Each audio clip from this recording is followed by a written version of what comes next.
So with Mr. B, we're going to warm up a little bit with another pattern game. So this one is called the Super Bowls game. So you could do this with bowls. It doesn't have to all be the same size or type. I just have a few different ones. So there's some metal sort of silver bowls, and then there's some rubber animal feed bowls. So what we're going to try with this game is, remember how we did the up-down game and we did the ping pong game? I'm going to warm him up real quick with just a couple little moments. So we're going to just do a couple reps of each one of those. So in the beginning, when Mr. B looks at me, I'm going to go, yes, I'm going to feed the floor.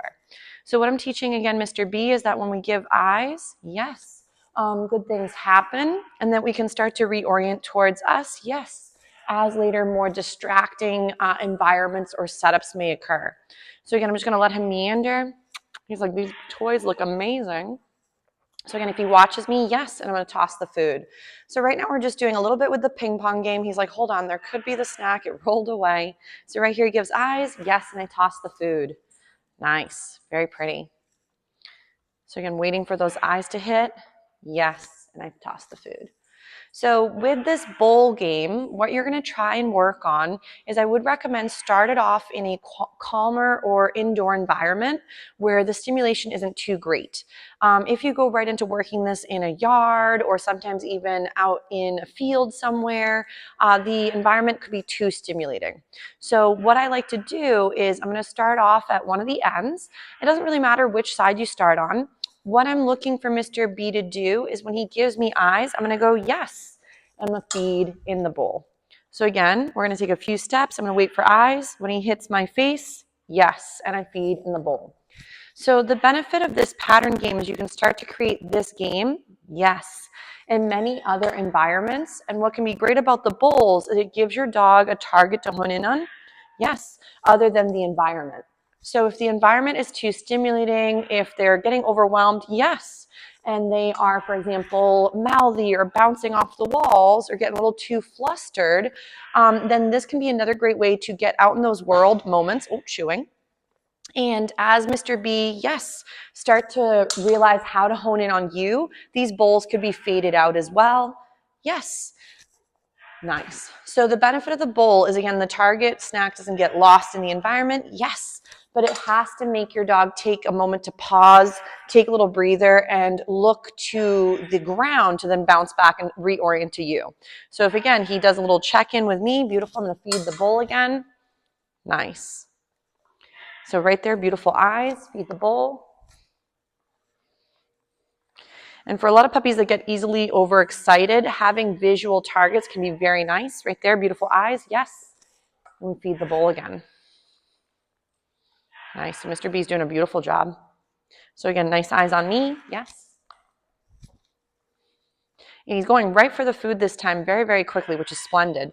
So right there, again, he's checking out the bowl, but I want him to look at me, yes.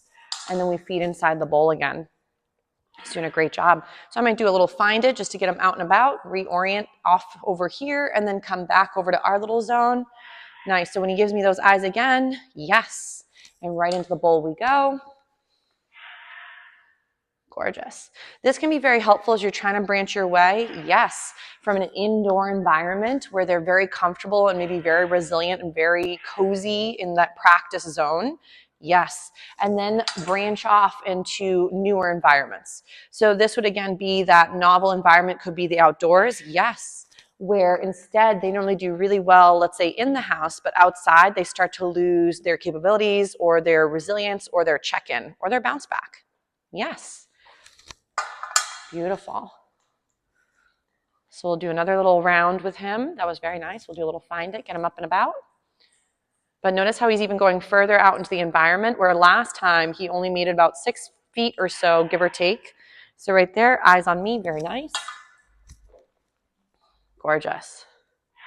So he's getting all the little crumbs today, which is splendid. Right there, yes. Great job. Beautiful eyes again. So remember, a lot of these pattern games are a way to create consistency in a world that doesn't always feel very consistent and tends to have a lot of inconsistencies and therefore anxiety. Yes. So remember, the more things are expected to be the same, the easier it can be. So these games always have the same rules. So that way, no matter what the environment might be, you can apply these exact same rules to all of those different zones. Chewing is still tricky. And then that way, Mr. B starts to get more comfortable trying these different patterns. So like the 1, 2, 3 game, or the up-down game, or the ping pong game. Ready? Find it. And then your lovely can start to implement some of these skills into newer environments with maybe harder distractions or, more difficult setups. But this is really pretty. Nice job, Mr. B. So we'll give him a little break from this pattern game, but he did a really nice job. Good job, Bear. Splendid. So we'll give you a little break from this one. Very nice.